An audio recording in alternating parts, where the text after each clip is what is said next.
What's happening? Brian Tong here, and welcome to the Apple Bite for all the good and bad inside the world of Apple. Now, anticipation and hype is at an all-time high, and we're giving you the last few Apple Bites of info before the big A's announcement. Now, the Cupertino kids announced the official invitation-only event will be held at company headquarters on October 4th. That's Tuesday at 10 a.m., and it's perfect timing since that's right after my Bikram yoga class. That's right, I'm flexible, and the special event is titled Let's Talk iPhone. Now, everyone's been waiting because there's still a lot of mystery surrounding what Apple will actually release at this event. According to 9to5Mac, new part numbers for a new iPhone, updated iPhone 4S, and iPod Touchies have already appeared in Apple's inventory system. The next-gen iPhone, known as N94 in Apple's iOS SDK kit, has appeared in Apple's inventory system, and according to them, packs an A5 dual-core processor, a Qualcomm Gobi baseband chip for GSM and CDMA compatibility, with an 8-megapixel camera and 1 gig of RAM. Now, they also report two products with the N90A part number that have appeared and are believed to be black and white models for a modified 8-gig iPhone 4 that might be the new low-end budget iPhone. The current iPhone 4's part number is known as N90.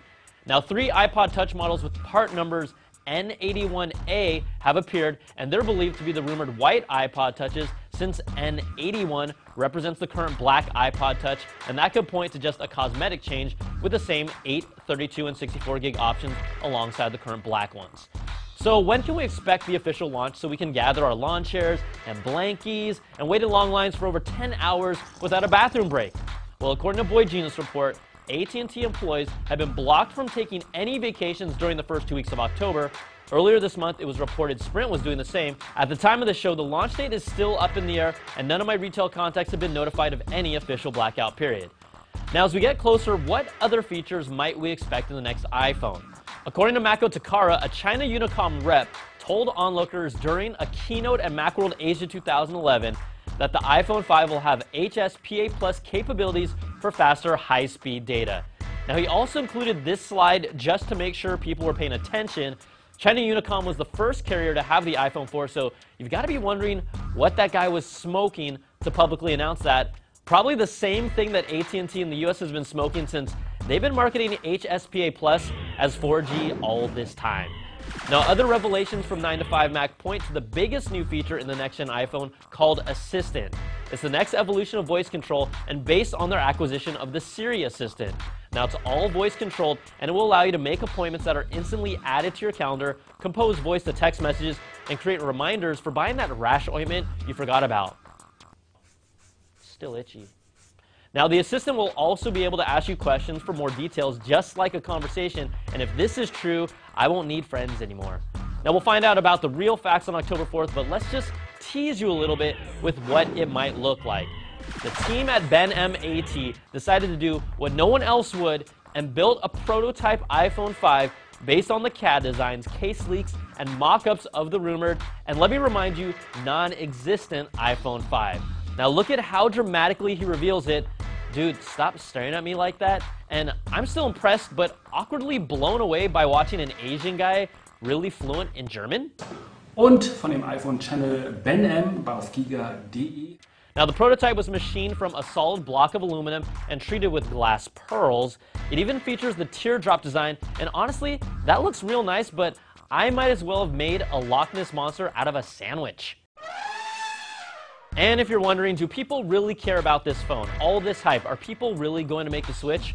Well, 41% of mobile consumers plan to purchase the iPhone 5, and that's according to a study by InMobi that covered users in the US, Mexico, and Canada.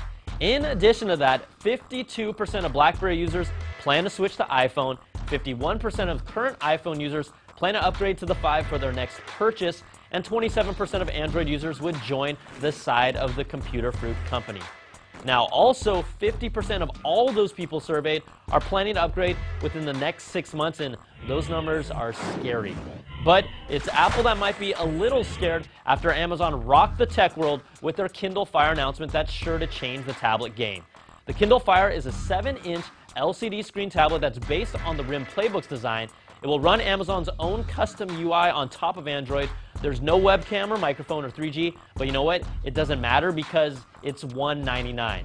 Amazon is one of the few companies that has the content library with movies, music, books, and magazines to support a content consumption device like the tablet, and although it's not directly competing with the iPad, it instantly elevated itself to the best Android tablet.